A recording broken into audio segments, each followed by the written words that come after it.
संसद में आए हुए सभी क्रांतिकारी साथियों को मेरा जय भीम, जय मंडल, इंकलाब जिंदाबाद है। त्रिशूल और तलवार के दौर में हम कलम और किताब बचाने की लड़ाई के लिए यहां इकट्ठे हुए हैं। जिस दौर में संविधान के खिलाफ हर काम संवैधानिक तरीके से करने का दावा किया जा रहा हो, झूठ को इतनी बार बोला जा रहा हो कि सच लगने लगे, उस दौर में जरूरत इस बात की है कि वक्त के सच को इतनी बुलंदी से बोला जाए कि या तो वो सच इस देश के आम आवाम को समझ में आ जाए या हुक्मरानों को समझ में आए कि वो जेल भेजना शुरू करें। इसलिए जेल भेजना हमारे लिए तमगा है। प्रोफेसर रतन लाल बैठे हुए हैं, जेल से लौट कर आए हैं, और जो यहां नहीं लौट के आ पाए, मैं वैसे प्रोफेसर हैनी बाबू और प्रोफेसर आनंद तेलतुंबड़े को याद करते हुए अपनी बात शुरू कर रहा हूं। उमर खालिद और कोर्ट ये कहता है आज भी कि उमर के भाषण में कोई भी ऐसी बात नहीं है जिसे आतंकवादी बात कही जा सके, फिर भी वो जेल में होंगे। प्रोफेसर हैनी बाबू ने तो कोई पोस्ट भी नहीं लिखे थे। प्रोफेसर रतन लाल ने कोट किया अपनी बात, लेकिन प्रोफेसर रविकांत ने लखनऊ विश्वविद्यालय में तो किताब को कोट किया था। उनके ऊपर कैंपस में घुस करके गोली मारो, जूता मारो का नारा लगाया गया। जिन लोगों ने प्रोफेसर पर हमला किया वो बाइज्जत बरी है और प्रोफेसर सच बोलने के जुर्म में एफआईआर झेल रहे हैं। हम उस दौर में खड़े हैं। कैंपसों पर हमला हो रहा है, जेएनयू को इतना बदनाम किया गया और प्रधानमंत्री तारीफ कर रहे हैं, ट्वीट कर रहे हैं कि जो फेल हो गए यूपीएससी में उनके साथ हमारी सिंपैथी है, जो पास हो गए उनको बधाई दे रहा हूं। और उसी जेएनयू से पढ़ी हुई गीतांजलि श्री जब अंतर्राष्ट्रीय बुकर पुरस्कार पाती है तो कोई भी ट्वीट उनका नहीं आता है। और उससे भी ज्यादा विरोधाभास इस बात का कि यूपीएससी क्रैक करने वालों को बधाई देने वाला प्रधानमंत्री लेटर एंट्री ला करके बिना परीक्षा दिए कुछ लोगों को ज्वाइंट सेक्रेटरी बना रहा है। ऐसे विरोधाभास के दौर में हम खड़े हैं। इसलिए सबसे पहले मैं एनईपी पर बहुत सारी बातें हुई, मैं आंकड़ों की बात करूंगा। मैंने अपने नाम से आईटीआई लगाई, 1 जनवरी 2020 तक के आंकड़े निकाले। देश भर के 45 केंद्रीय विश्वविद्यालयों में कितने प्रोफेसर्स हैं, असिस्टेंट, एसोसिएट और प्रोफेसर की रैंक पर कितने सैंक्शन पोस्ट है, कितने वैकेंट है। तो मेरे सामने जो आंकड़े आए मैंने उसका कंक्लूजन निकाला।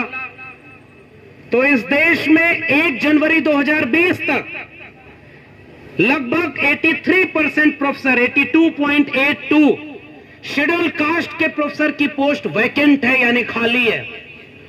93.98% शेड्यूल ट्राइब की पोस्ट प्रोफेसर की खाली है।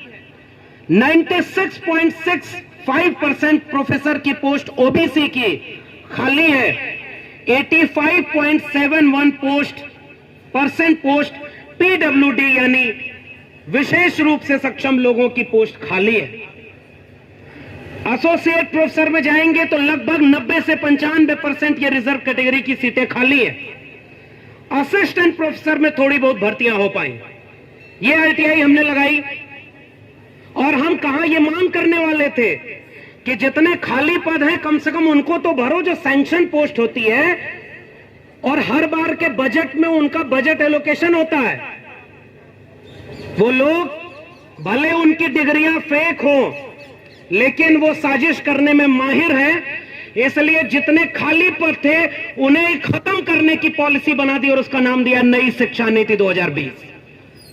न रहेगा बांस न बजेगी बांसुरी, न बचेंगे ये खाली पद और न आप इन पर नियुक्ति की बात करेंगे। और ये बात मैं बोल रहा हूं, मतलब जो आज भी दिल्ली विश्वविद्यालय में ठेके पर प्रोफेसर हूं, एडहॉक टीचर हूं, देश भर के लोग समझते हैं कि दिल्ली विश्वविद्यालय में प्रोफेसर है, और मुझे पता है कि जितना बोल रहे हैं उसका खामियाजा क्या भुगतना पड़ेगा। जब प्रोफेसर छोड़िए, वाइस चांसलर और प्रिंसिपल झंडेवालान से तय हो रहे हो, वो हमारे आप को देख करके, जब कुलपति ही विचारधारा देखकर बनाए जा रहे हैं तो नियुक्तियां किस आधार पर होंगी, इसके बारे में और कुछ कहने की जरूरत नहीं है। लेकिन जब हम बात करेंगे भगत सिंह और अंबेडकर की, जब हम बात करेंगे शिक्षा की, जब हम बात करेंगे संविधान की, तो मुझे लगता है इन सब का तकाजा यह है कि बिना डरे इस बात के लिए सच बोला जाए कि आपकी नौकरी रहेगी या जाएगी, आप कल को प्रोफेसर बचेंगे या नहीं बचेंगे। इससे ज्यादा बड़ी बात यह है कि कल को भारत का संविधान बचेगा या नहीं बचेगा। हम तो पढ़ लिख करके यहां तक आ गए, 300 रुपया फीस थी इलाहाबाद विश्वविद्यालय की, 5,000 रुपए में पूरी पीएचडी कर डाली दिल्ली विश्वविद्यालय से, तब जाकर के हम यहां खड़े हो गए और 12 साल से एडहॉक प्रोफेसर, ठेके पर प्रोफेसर बने हैं। मैं जानता हूं कि अगर हम आज ये नहीं बोले तो कल को न तो ये 300 रुपए फीस किसी विश्वविद्यालय की होगी, और न हमारे जैसा कोई व्यक्ति गांव के खेत खलिहान से निकलकर मजदूरी और किसानी करने के बाद आकर के किसी विश्वविद्यालय में न तो रिसर्च कर सकता है, न प्रोफेसर बन सकता है। इसका दस्तावेज का नाम है नई शिक्षा नीति। इसलिए हमें बोलना पड़ेगा, इस शिक्षा नीति ने क्या तय किया है। न्यू एजुकेशन पॉलिसी नहीं है ये। No education for people, no education for poor, ये इसका नाम है। इसलिए मैं इसको नई शिक्षा नीति नहीं कह रहा हूं। किस बात की शिक्षा? शिक्षा का मतलब क्या? ढेर सारी बातें हैं, पूर्व के वक्ताओं ने बहुत सारी कही हैं। इन्होंने कहा कि हम बोर्ड एग्जाम के दबाव को कम करेंगे, हम ग्रेडेड सिस्टम लाएंगे और स्कूल का जो पूरा पैटर्न था सेकेंडरी, मिडिल, प्रिपरेटरी और फाउंडेशन के नाम पर बदलेंगे। आंगनबाड़ी के लोगों और प्राइमरी स्कूल के शिक्षकों के दबाव को कम करेंगे। मैं जिस उत्तर प्रदेश से आता हूं, वहां उत्तर प्रदेश में आजकल बहुत खुदाई हो रही है। उसी खुदाई से निकली गई चीज को पढ़ने के लिए प्रोफेसर रतनलाल जेल में गए और कोर्ट ने यह कहा कि अरे भाई तय ही नहीं है कि वो है क्या और तुम इसके नाम पर जेल में भेज रहे हो। उस प्रदेश में शिक्षा की हाल यह है कि एक नई पॉलिसी बनाई गई है। एक तो प्राइमरी स्कूल के मास्टर को समय पर सैलरी नहीं दी जाएगी, और उत्तर प्रदेश में प्राइमरी स्कूल का मास्टर पढ़ाए न, इस बात को सुनिश्चित करने के लिए इतना काम उसके ऊपर दे दिया गया है। कोई गणना करानी है तो कराओ, वैक्सीन लगानी है तो लगाओ, कोई काम सरकारी आदेश आया गांव गांव जाओ, पढ़ाने के इतर सारे काम करेंगे। और उनका एक फरमान बेहद खतरनाक है कि जिस स्कूल में विद्यार्थी कम हो गए वहां से टीचर सरप्लस हो गए, ज्यादा हो गए, तो दूसरे विद्यालय में उसी स्कूल के टीचर को भेज दिया जाएगा। यानी नई शिक्षकों की भर्ती नहीं होगी। फिर भी भर्ती हुई पिछले कार्यकाल में 69,000 शिक्षकों की भर्ती। राष्ट्रीय पिछड़ा वर्ग आयोग ने कहा कि उसमें आरक्षण को खत्म करके भर्ती की गई है। 27% आरक्षण की बजाय 3.81% आरक्षण ओबीसी को मिला। बहुत दिन तक सरकार उसको टालती रही। बाद में जब मान लिया कि हाँ गलती हुई हमसे, फिर भी उनके ऊपर कोई मुकदमा नहीं है। और हरियाणा के मुख्यमंत्री ओम प्रकाश चौटाला ऐसे शिक्षा घोटाले में आज भी जेल में है, और उत्तर प्रदेश का मुख्यमंत्री आज पूरे देश में वहां पर उत्तर प्रदेश में नारा लगा रहा है कि राम मंदिर बन रहा है तो काशी और मथुरा भी जाग रहे हैं। वो उकसा रहा है कि मंदिर और मस्जिद की सियासत चलती रहे। इसलिए मैं ऐसी शिक्षा नीति की आलोचना कर रहा हूं। त्रिभाषा फार्मूला की बात की गई। अरे त्रिभाषा फार्मूला कहां से लागू होगा जब उनके भाषा सीखने की जो पूरी क्राइटेरिया उसको कम कर दिया, कोडिंग सिस्टम किया, cross curricular activity, multi stream पढ़ाई होगी। यानी एक स्ट्रीम नहीं पढ़ने की जरूरत है, आपको कई तरह की कलाकारियां सिखाई जाएंगी। मुझे याद आता है जब पूरी दुनिया कोविड से लड़ रही थी, हमारे देश में 3 कानून लाए गए थे। 3 कृषक सुधार कानून, 3 श्रमिक सुधार कानून और नई शिक्षा नीति। श्रमिकों के ट्रेड यूनियन बर्बाद कर दिए गए, इसलिए वो भी कानून पास हो गया। नई शिक्षा नीति में शिक्षक संगठन और तमाम छात्रों को कमजोर कर दिया गया, इसलिए लड़ाई भी कमजोर है। लेकिन किसान समझ गए कि वो तीनों कानून उनके सुधार के नहीं है, वो उनके फसलों और नस्लों को बेचने वाले कानून है। इसलिए उन्होंने सड़क पर हंगामा किया और तीनों कानून वापस हुए। मुझे लगता है कि नई शिक्षा नीति इसलिए वापस हो जानी चाहिए क्योंकि वो आपके फसलों नस्लों के साथ आपके बच्चों के भविष्य को खत्म करने वाली है। मैं एक आंकड़ा पेश करके, चूंकि वक्त नहीं है, मैं अपनी बात खत्म करूंगा। वो आंकड़ा ये है कि जिस दौर में नए नए स्कूल कॉलेज और डिग्री कॉलेज खोले जाने चाहिए थे, उस दौर में मंदिर और मस्जिद के नाम पर लड़ाई हो रही है। और देखिए कितने स्कूल और कॉलेज बंद हुए हैं।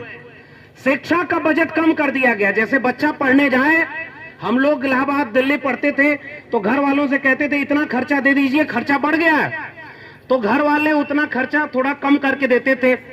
लेकिन हमारे देश में एक ऐसा प्रधानमंत्री बैठा हुआ है जो कह रहा है कि मल्टीपल डिसिप्लिनरी कोर्स चलाएंगे, मल्टीपल चॉइस के सिस्टम देंगे, आप विदेश तक पढ़ने जाएंगे, आपको चॉइस बेस्ड क्रेडिट सिस्टम है, और पैसा तो कहे पैसा कुछ नहीं है, जितना पैसा है उससे भी कम कर देंगे। ये छाएं आसमान पर छुएंगी और उन्हें पूरा करने का कोई इंतजाम नहीं होगा। बजट एलोकेशन नहीं किया गया, बजट कम कर दिया गया है, इसीलिए ताकि स्कूल और कॉलेज नहीं खोले जाएं। और वो जो पूरा बोर्ड ऑफ गवर्नर्स का मामला है, एजुकेशन के लिए लोन का सिस्टम है कि लोन लीजिए और पढ़ाई करिए। मैं उस आंकड़े का निचोड़ बता रहा हूं। 2019 तक टेक्निकल रिसर्च इंस्टीट्यूट ने आंकड़े दिया, लगभग 17,000 टेक्निकल कोर्सेज के इंस्टीट्यूशन बंद किए जा चुके हैं और हर राज्य में स्कूल और कॉलेज बंद किए जा रहे हैं। अब ये बंद हो जाएगा। और प्रधानमंत्री ने ये बात भी बोली थी, आखिरी बात बोल के अपनी बात खत्म करूंगा। जब इस नई शिक्षा नीति को प्रेस कॉन्फ्रेंस के जरिए कोविड में वो इंप्लीमेंट कर रहे थे, तो उन्होंने प्रेस कॉन्फ्रेंस में बोला हम स्किल डेवलप करना चाहते हैं, कुम्हार का बच्चा कुम्हार बने, लोहार का बच्चा लोहार बने। यही बात तो पूरा इस हजारों साल से सिस्टम में बनी आ रही थी कि स्किल हुनरमंद जो लोग हैं उनके बच्चे वही करें। तो ये बताइए, तिहाड़ जेल और तड़ी पार रहने वाले का बच्चा बीसीसीआई का चेयरमैन कैसे बन गया भाई? ये भी बात तो हमसे पूछनी होगी। आप अपने बच्चे को बीसीसीआई का चेयरमैन बनाओगे, मध्य प्रदेश का मुख्यमंत्री अपने बच्चे को विदेश की डिग्री दिलवा करके खुलेआम ट्वीट करेगा। पिछला जो शिक्षा मंत्री था वो प्रेस कॉन्फ्रेंस करके कहेगा कि आप वेदों में खोजो विज्ञान कहां है, आपको नए विज्ञान की जरूरत नहीं है। तो गाय गोबर गौमूत्र में विज्ञान इसीलिए खोजवाया जा रहा है ताकि आपके बच्चे जो पढ़ करके उनसे सवाल कर रहे हैं वो न करें, और पीढ़ी दर पीढ़ी कुम्हार लोहार बढ़ई नाई मोची मल्ला निषाद इन जातियों के लोग जो पुश्तैनी पेशे में थे वो वापस उसे पुश्तैनी पेशे में चले जाएं, वो डॉक्टर इंजीनियर वकील प्रोफेसर जज न बन पाए। इस दस्तावेज का नाम है नई शिक्षा नीति। इसलिए हम पुरजोर विरोध करते हैं इस शिक्षा नीति का। हम मानते हैं कि त्रिशूल और तलवार बांटा जा रहा है, उन्हें पैसा दिया जा रहा है कि जाओ मस्जिद के नीचे कहो मंदिर है, जाओ कहो कि यह देवालय बनेगा। यानी हम तो कह रहे हैं इस देश में वैसे भी देवालय की कमी नहीं थी, इस देश में कमी थी स्कूल कॉलेज और विश्वविद्यालय की। हर विश्वविद्यालय को बंद करके देवालय बनाने वाले लोग इस नई शिक्षा नीति को लागू कर रहे हैं। हम जानते हैं कि यह बात लोगों को समझाना कठिन है क्योंकि लोग समझ नहीं पाएंगे, क्योंकि इसका असर 20 साल 30 साल बाद दिखेगा। जब तक आप इसे समझेंगे तब तक आपको बचाने के लिए कुछ बचेगा नहीं। इसलिए मैं इस मंच के आयोजकों को और ऐसे देश भर के तमाम लोगों को सलाम करता हूं जो आज भी 20 साल बाद उनके बच्चों का भविष्य जो लुट रहा है, बेचा जा रहा है, उसको पहचान करके इस नई शिक्षा नीति का विरोध कर रहे हैं। हम भारत को, संविधान को बचाने वाले लोग, हम इस देश में बाबा साहब और भगत सिंह के सपनों का भारत, जो शिक्षा की बात करता था, ज्योतिबा फूले के सपनों का भारत, सावित्रीबाई फूले के सपनों का भारत, जिसमें सबको पढ़ने का हक था, उन पढ़ने वाले लोगों की बात को याद करके कह रहे हैं अगर कलम और किताब हार गई तो आने वाली पीढ़ियां हमें माफ नहीं करेंगी, क्योंकि हमें मौका मिल रहा था कलम और किताब पढ़ने का, हम उनके लिए ये मौका नहीं बचा पाए। इसलिए इस नीति का विरोध करना बहुत जरूरी है। जय भीम, जय मंडल, संविधान जिंदाबाद, उल गुलाम जिंदाबाद, इनकलाब जिंदाबाद।